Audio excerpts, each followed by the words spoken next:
Hello, I'm Alex Harrison, the editor of Metal Bulletin.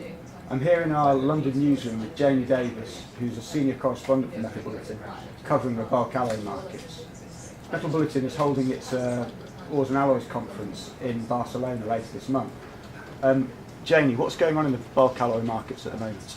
It's the first time since 2010 that we've seen prices for all the bulk alloys rising steadily in the fourth quarter. Some products saw increases at certain points in the fourth quarters of the last 2 years, but were generally weaker. Ferro-silicon had a brief run last year in September to mid-October, but then it fell back. And what about ferro-chrome, ferro-manganese and Silico-manganese? Well, ferro-chrome and the manganese alloys were all losing ground in the fourth quarter of the last 2 years, but they're all rising now. Fantastic, so the markets are in good shape then?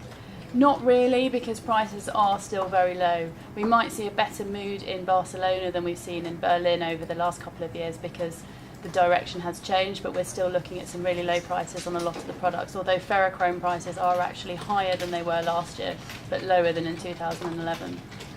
Okay, and in high carbon ferrochrome, then what's actually driven the increase?